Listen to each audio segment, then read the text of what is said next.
You're doing great. Yeah, Sorry, hi. Ollie. Oh, go on. Do you mind if I record this session? Absolutely. I'll send you a copy. That's okay, no problem. Okay, thank you.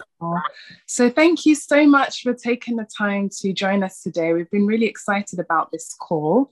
The objective really is to share a bit more about Kumba Estates, hear from your journey, and talk about advice on potential international funding, as well as starting to think about if there's any synergy between us as well in terms of our own types of partnerships.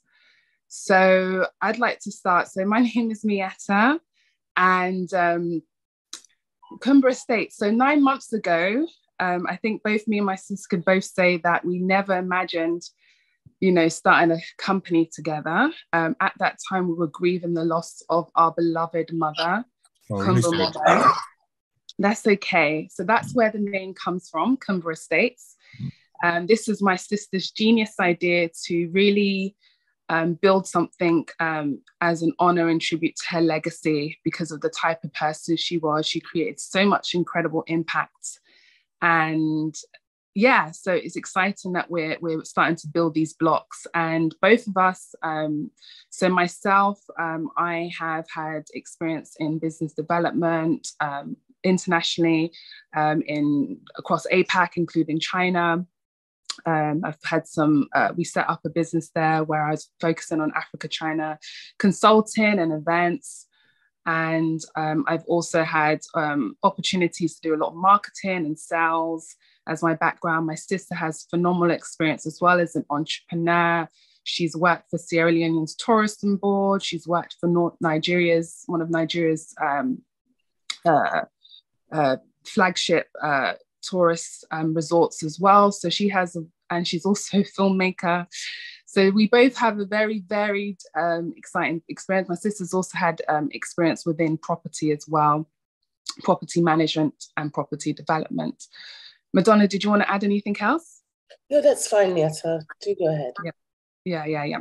So now coming to sort of what we're focused on now as Kumba Estates, our reach is definitely broad because we wanted to aim high and be ambitious because we realize there's so much potential and opportunity, especially in terms of developing back home in Sierra Leone. At the moment, the sort of things that we are focused on, so even we have a property back in Sierra Leone, which we're putting up for rent, and we're hoping the finance that we get from that will invest and finance other projects we have in the pipeline. We're also working on a development project where we're seeking funding to build, I think it's about 700 units in Cape Verde. And then we're also working on a project that wants to complete the Hilton Hotel in Sierra Leone as well. So that's been a big project. Both projects are very big, but because of COVID, as I'm sure you can empathize with, a lot of these projects were put on hold, or some of the funding that they had in place was had to be invested elsewhere. So we're excited to be part of those projects, especially in Sierra Leone, because we know that's going to be a big part of enriching the market and providing tourism and, as I said, sustainable development. Another thing that's dear to us and at the heart of what we want to do is looking at sort of social housing. So the project that you have with Casa Real really resonates with where we want to be.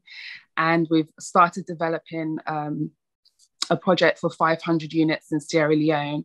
And we're really excited because we have support from the development department in government, who say there's a big demand for this, but they just need people that can really have the vision, provide the resources, and work with them on a PPP basis. So that's a bit about Kumba Estates, where we're at now. We definitely see ourselves as an international entity, but we have obviously a soft spot for our beloved mother, Salone, Sierra Leone. So that's a bit about us and what we're doing. Love to hear more about your journey and your free portfolios that seem to intertwine so lovely. Very quickly, yeah. No, I mean, it's a pleasure to meet you guys. And Michaela is a dear friend, so wherever she makes recommendations, I always keen to support where possible. So a bit about myself. Obviously, born in England but brought up in Nigeria. Interestingly married to an half Nigerian, half Sierra Leone. So Ah, it's a weird. wonderful. Okay. So my mother-in-law is Sierra Leone. So if I tell her I was speaking to you, so I always make fun of her about that. And my best friend actually also studied in Freetown. He went to I think there's a law. It's a Forobe College, I think. Yeah, If I for big remember. college. Yeah. Yeah. So there's some links there, even though it's stretched at the moment. But I most of my corporate life had worked in the United Kingdom in residential, in affordable housing and range of real estate until I think about 6 years ago, I decided to try like yourself. You have a lot of these skills and experience and knowledge, and you go back home as I often do, and inevitably you see people struggling, especially I see in the mass market. Of course, there's a need of in housing generally, but in my experience was that there's a significant gap in terms of the majority of the population, whether it's social housing, whether it's affordable, or whatever you call it, outside of the top 5% elite that are well catered for, where if you go to some, at least in Nigeria, go to some of those houses in Banana Republic, it's as good as it's as if probably you're in Mayfair or anywhere else in London. Beverly Hills. Exactly, wherever you go. So you will notice it, but that's not the world for the majority of the population. So that was a spur for me. But before I decided to do anything concrete about it, I'd already started working with a UK real estate advisory firm called Altair, which is quoted in the London Exchange. And the guy that was the chair of the organization he's been like my mentor for so many years. So we decided to experiment around whether we could offer the same sort of advisory services that we're doing in the UK. Can it be done globally? So, and I miss a very important point. But before that, my best friend, who is now my business partner, had already relocated back to Africa because he got a job to head up a joint venture between the Lagos State government in Nigeria and some investors to set up a real estate company. Then he subsequently then moved to Nairobi to become MD of one of the, I suppose, the only major housing finance bank in Africa called Shelter Africa. So he commissioned myself and Derek to undertake a feasibility study for a project in Kigali in Rwanda. So that's actually where I got my first taste of trying to do stuff across the continent. And that was quite exciting. So it's on the back of that that spurred us to select experiment to see whether, and I just left a job, so I got a good offer. So it gave me time to really just test whether the concept of advisory services could work. So that helped enormously in giving me an insight into actually how the market functions, because we shouldn't underestimate, as you well probably know, it's a different ball game in terms of how the market. I mean, the principles are generally the same, but it's definitely the market is not as well developed as you probably. I will talk further about that. So that consultancy, which I still do, I lead the international side of Altair, has helped in terms of understanding the various housing markets across Africa, because we've done assignments in Rwanda, in Kenya, in Tanzania, in Ghana, in Cameroon. I'm doing another job in Burkina Faso at the moment until the coup came. So thank God I wasn't stuck there. So I was on almost getting the flight the week before the coup. And then we've got some other opportunities we're looking in Uganda. So there is a genuine I suppose, interest, at least from the various DFIs, around helping to address the problems of lack of affordable housing in Africa. So a lot of our advisory work commissioned by the World Bank and all these sorts of institutions. So as I said, so that's helped me to understand the market. But having said that, I then got frustrated that, look, we're writing all these reports. I mean, they're all wonderful reports and all that stuff.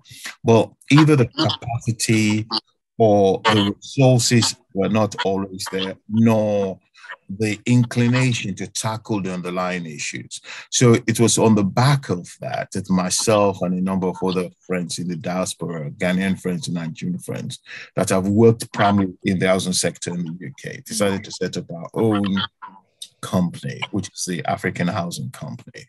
And but it's always been a challenge because you're doing your day job and you're trying to get something going. It's never easy by any means. But we've been blessed in the sense that one of my friends, one of the founders, is based on the ground. And as a result of that, our first foray was not successful. We bought a site naively in Ghana because, again, whilst I think 2/3 of us I've got a Nigerian background, we were too, I suppose, scared of Nigeria, even though I speak Nigerian. So we thought maybe Ghana was an easier market to go through.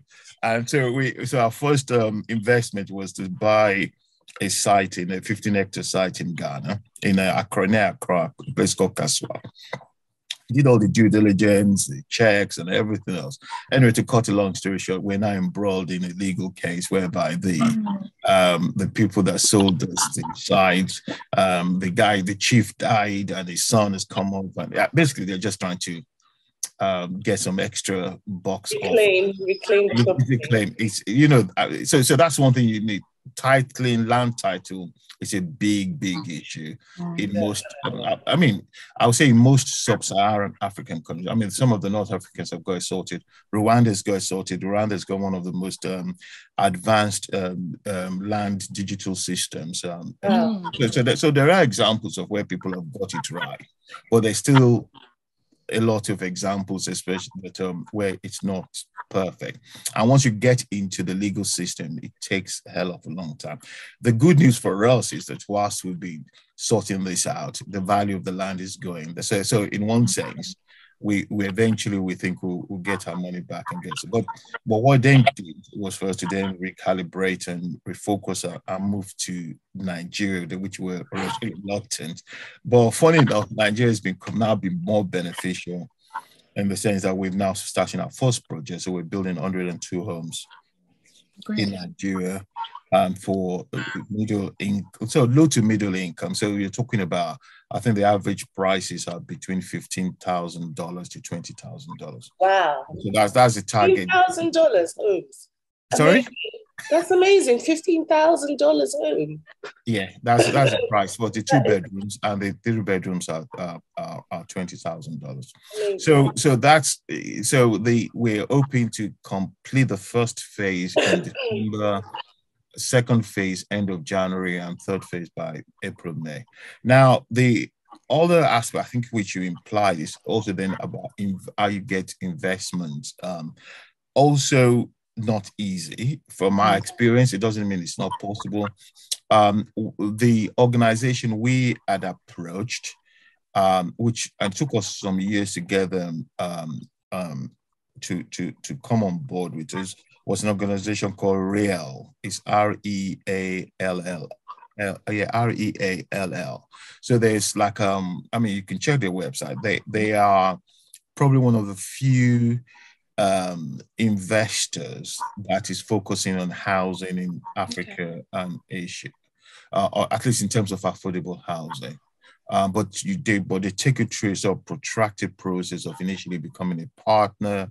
Then after you become a partner, before they then review your project. Anyway, we kept at it, and so we're able to raise some funds. But interest rates were quite good. I mean, I think I can share with you. I think they were giving us about 7-8% interest rate in an environment of double digits. I mean, and what was also good about it was that it was in local currency, so we're not exposed because that's also a thing you have to be aware of in terms of foreign investment, exposure to foreign exchange, because as you well know, a lot of African countries, I mean, well, now these days you can't even say African country because in the UK and all that, the US, everybody's in the same boat in terms of fluctuations of currency. So in that sense, because what you have to think about all the time is what is the currency your product is being sold at? If it's being sold in local currency, then you don't want to take a deal whereby you're exposed to foreign currency fluctuations because you will not be able to pass on the risk to your potential purchasers. So that's also the back of your mind. That's also been some of the dangers with foreign investment. And I've seen a lot of people exposed by taking on such deals. So you need to be tuned to that about how do you hedge or mitigate against that potential risk. But in our case, we've had to use our own resources as well as our own equity to match the debt. Now, the plan going forward is that we don't plan in the first couple of years to take any dividends out. We want to recycle the profit and in order to then do the next project. But the lessons I've learned is that once you get the project going, opportunities will come. So we're getting now a lot of interest. I mean, nothing is finalized yet, but nonetheless, we're becoming more credible as you go along. So that's our journey. So the project in Mozambique, in Casaril, is also, I mean, that's been funded and financed by a friend as well. I mean, she's a Dutch lady and she's got some other African co-founders. And when I was doing my advisory work we have a project in Beira, an urban park where we help set up to manage a company to manage that. I went to see that project, but the same principles applies around. They also raise their money through this organization called Real, as well as their own investment. So I'm just trying to think, what have I missed out? So that's the picture really. I think it's definitely worth doing. I've not made money out of it yet, but there's a warm glow that comes for it that is not, you can't monetize, that one is putting back or trying to create in your own little haven. And I think this is the point you made about your mom's legacy, an impact that is beyond yourself. I mean, we can all be Twitter warriors, we can all be Facebook. You can criticize till the cows come home. There's room for that, don't get me wrong. There's a lot to be critical, but there's a huge difference when you're transferring that energy to making a positive impact in people's lives. And importantly, the point I also tell my friends here when they complain about Africa and everything, I say, look, and you probably know that because you said your links with China. I said there's a Chinese man almost every day leaving Shanghai or wherever they're in China, going to Africa every day. I see that. I mean, I was in Mozambique. I was in Beira. They've got a Chinese village, new settlement. I mean, Mozambique is probably one of the most poorest countries in Africa. The Chinese have a huge presence there. You go to Zambia, you go to Nigeria, you go to everywhere. They're all over. What do they see? They're all over. What do they see that we don't see in the diaspora? Potential and opportunity, and they make money. Because they will not leave China, they will not. They will not. It's not for charity. So that's what keeps me going, really. So that's my story, really, in a nutshell. Amazing. Wow. Yeah, congratulations. And just to hear about all those projects starting from Rwanda and how you've just continued to grow. And I love the Africa housing group as well, how you've gathered, your own resources together to build that. That's fantastic. Madonna, do you have any questions or anything? Well, this is just an introduction call. So we're just thanking Olu for actually making, honoring this invite. We'll keep in touch. Right now, we want to build 500 units as Kumba Estate in Freetown, Sierra Leone. Yeah. I'm talking with the development secretary from the Ministry of Finance. His name is Peter in Freetown. He's been part of the Ministry of Finance for like 20 years. So these guys know the sort of funds that come in terms of the World Bank, IMF, blah, blah, blah. Yeah. And because we fall under the social housing limit, let's see how it goes. But obviously, private funders would be amazing if we could get someone that can put private money down, but we're not sure. So let's see how it goes. But we're really excited about this journey. And Olu, please, let's keep in touch. Undoubtedly. I think it's probably trying to do the same thing, because one of the areas you need to, which I think your connection with the Sierra Leone government is important. Yes. Is your point around the World Bank, because as I said, I consult for the World Bank, and one of the things that you will find challenging, or not challenging, but nonetheless, it needs to be addressed, is that, as you probably will appreciate in the UK now, people are talking about challenges around mortgage interest rates and access. So whilst there's demand in Africa for good quality housing, green, smart homes, all those things, so the demand is there. You can see in terms of the poor quality of accommodation. What is missing at times is effective demand. And what do I mean by that? The ability for people to go and get a mortgage in order to pay for those homes. So those housing finance systems is where the government could come in. And that's where some of the work with the World Bank, because the World Bank does provide some concessionary loans to help those countries build their housing finance system. So that's a very crucial element for you. I'm not saying that Africans don't have access to informal, like we have the banks of mom and dad and all that. It does exist. Yeah. I don't deny that. But if you're really going to deliver it in a sort of significant way, those either incremental finance or microfinance to help people to pay for those homes have to be part of the package. And that's where the government comes in, because you as a private investor, the challenge you're going to be having, or not the question, but the question any investors will be asking, I'm sure you have in your business, how are people going to pay for it when you so there's the money to be raised to build it. There's also the fact that how are people going to pay? Exactly. To pay for when you've completed it. And because the financial institutions at the moment are not as sophisticated or well developed, or do not have the liquidity, that's where government has to come in terms of the support from the World Bank through concessionary finance to create a sort of policies and mortgage system, because that's very important. So in our case, the people are paying is a combination, because there's something called the the Nigerian mortgage bank. So that way people get like concessionary loan finance, but also people are paying through instrumental payment. Then the third bit of it, which is still very early days at the moment, is also blockchain. So the Casaril, I was trying to send you the link. The Casaril I'm talking to you, they've piloted. That's one of the reasons I went there. They've piloted a sort of they call it lease to own. No. Basically, what they did was like a lease to own, which is they give people the money in order to pay for the houses, but give them like a payment plan over 5 years.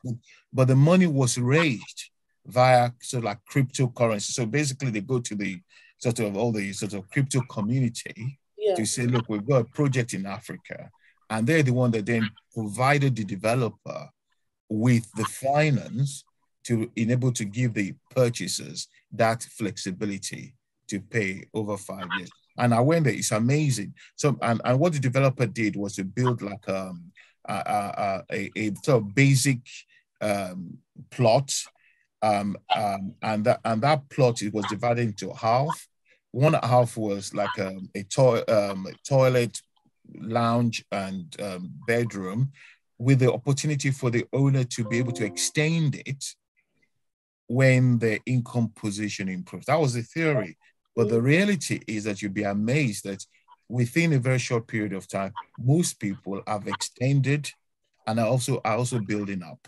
Oh, wow. So and that's also the clever ways in which, because the model here does not necessarily work of saying, look, I build 3 bedrooms and then people come and pay for it. You need to sort of match it to your understanding of people's income and their income flows.